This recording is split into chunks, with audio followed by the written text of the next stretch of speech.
the price. Now, what is that price? Well, it's many things. First, it's understanding emotionally, as well as intellectually, that we literally become what we think about, that we must control our thoughts if we're to control our lives. It's understanding fully that, as ye sow, so shall ye reap. Secondly, it's cutting away all the fetters from the mind and permitting it to soar as it was divinely designed to do.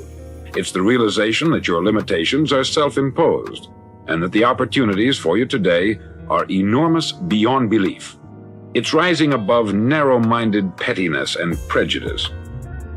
Thirdly, to use all your courage to force yourself to think positively on your own problem, to set a definite and clearly defined goal for yourself, to let your marvelous mind think about your goal from all possible angles, to let your imagination speculate freely upon many different possible solutions, to refuse to believe there are any circumstances sufficiently strong to defeat you in the accomplishment of your purpose, to act promptly and decisively when your course is clear, and to keep constantly aware of the fact that you are, at this moment, standing in the middle of your own acre of diamonds, as Russell Conwell used to point out.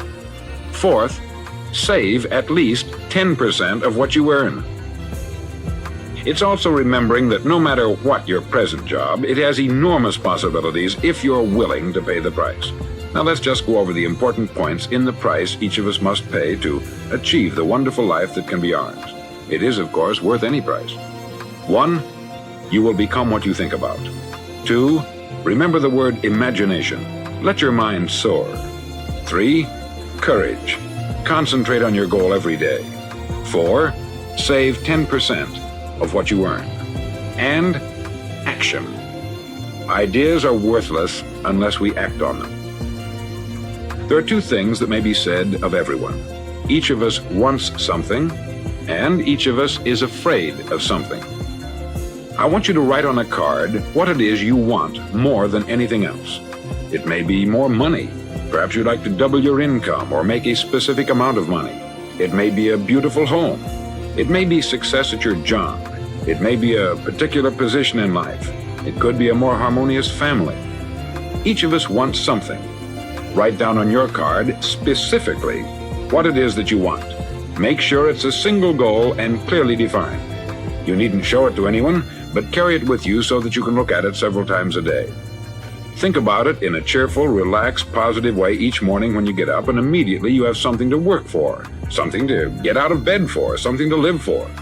Look at it every chance you get during the day and just before going to bed at night. As you look at it, remember that you must become what you think about, and since you're thinking about your goal, you realize that soon it will be yours.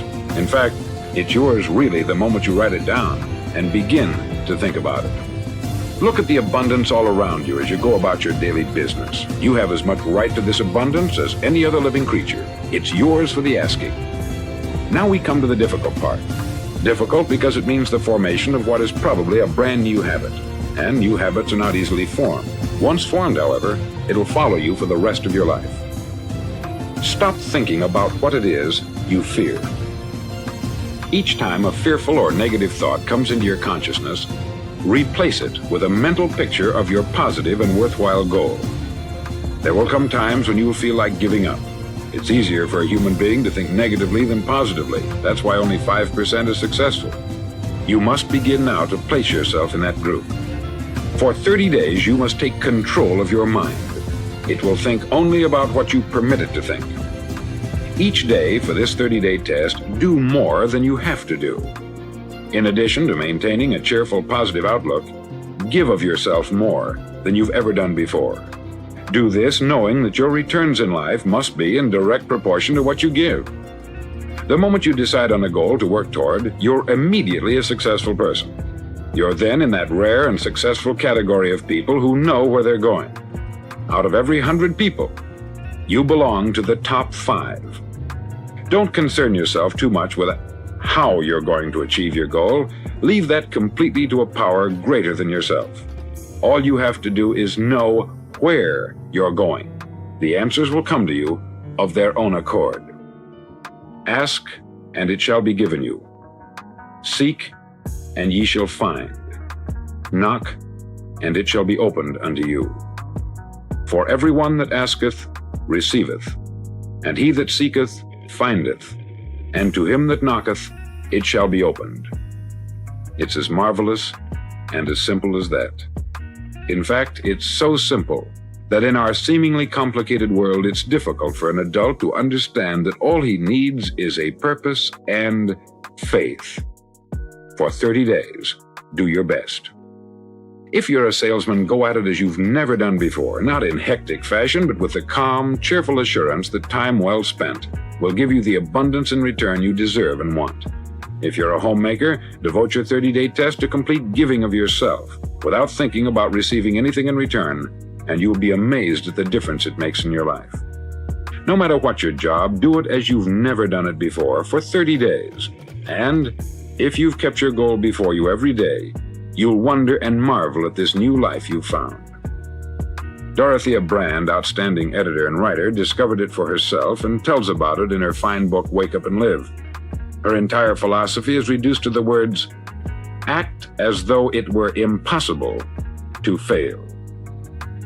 She made her own test with sincerity and faith, and her entire life was changed to one of overwhelming success. Now you make your test for 30 full days. Don't start your test until you've made up your mind to stick with it. You see, by being persistent, you're demonstrating faith. Persistence is simply another word for faith. If you didn't have faith, you would never persist. If you should fail during your first 30 days, by that I mean suddenly find yourself overwhelmed by negative thoughts, you've got to start over again from that point and go 30 more days. Gradually, your new habit will form until you find yourself one of that wonderful minority to whom virtually nothing is impossible. Don't forget the card. It's vitally important as you begin this new way of living. On one side of the card, write your goal, whatever it may be. On the other side, write the words we've quoted from the Sermon on the Mount. Ask, and it shall be given you. Seek, and ye shall find. Knock, and it shall be opened unto you.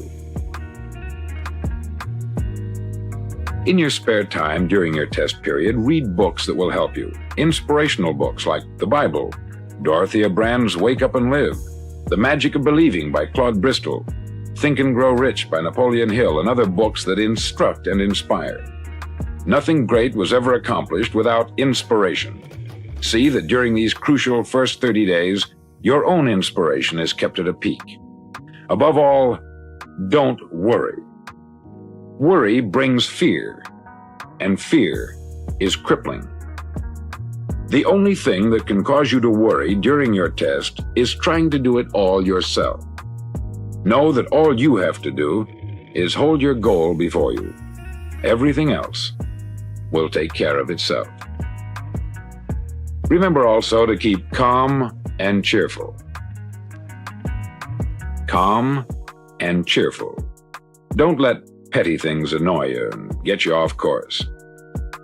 Now, since making this test is difficult, some may say, well, why should I bother? Well, look at the alternative. No one wants to be a failure. No one really wants to be a mediocre individual. No one wants a life constantly filled with worry, fear, and frustration.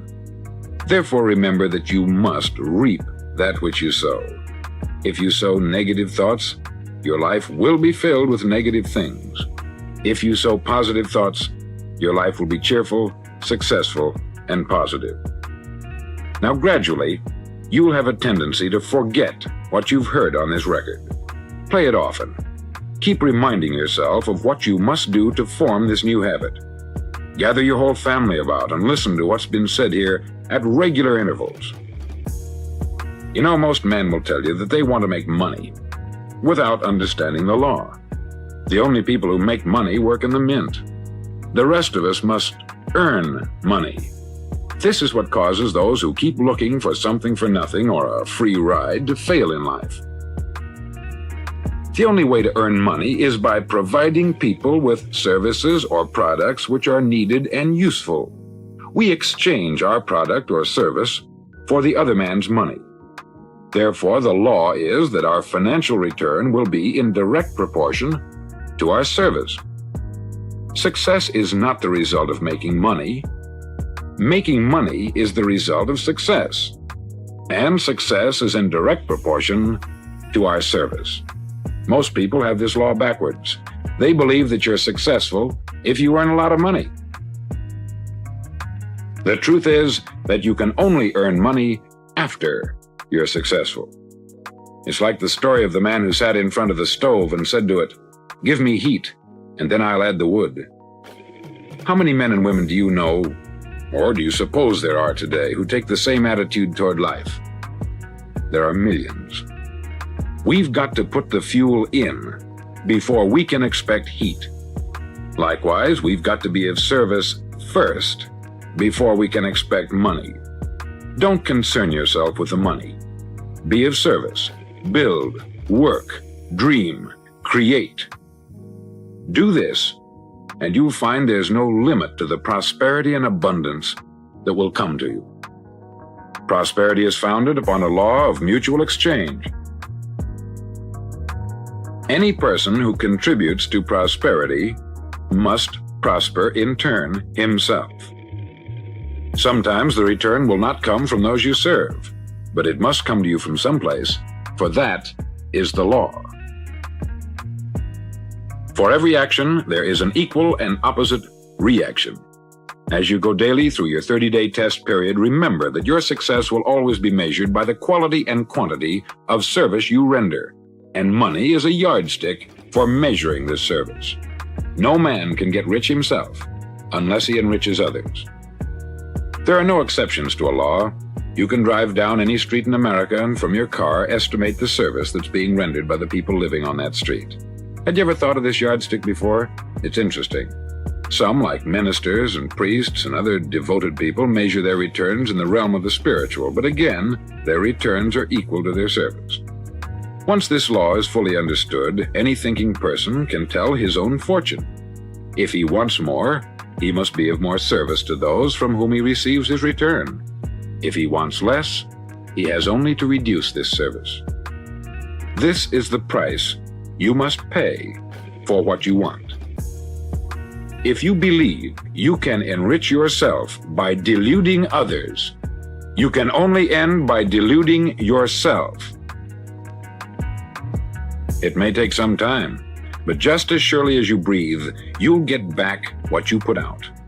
Don't ever make the mistake of thinking you can avert this. It's impossible. The prisons and the streets where the lonely walk are filled with people who tried to make new laws just for themselves. We may avoid the laws of man, but there are greater laws that cannot be broken. An outstanding medical doctor recently pointed out 6 steps that will help you realize success. 1. Set yourself a definite goal. 2. Quit running yourself down. 3. Stop thinking of all the reasons why you cannot be successful, and instead, think of all the reasons why you can. 4. Trace your attitudes back through your childhood and try to discover where you first got the idea you couldn't be a success, if that's the way you've been thinking. 5. Change the image you have of yourself by writing out a description of the person you would like to be. And 6.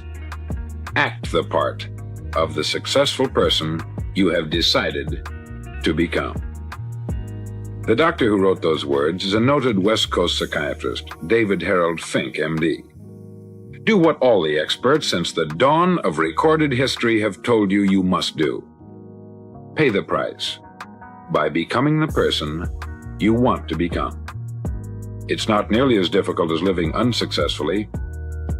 Make your 30-day test. Then repeat it. Then repeat it again. Each time it will become more a part of you until you'll wonder how you could ever have lived any other way. Live this new way, and the floodgates of abundance will open and pour over you more riches than you may have dreamed existed. Money? Yes, lots of it. But what's more important, you'll have peace. You'll be in that wonderful minority who lead calm, cheerful, successful lives. Start today.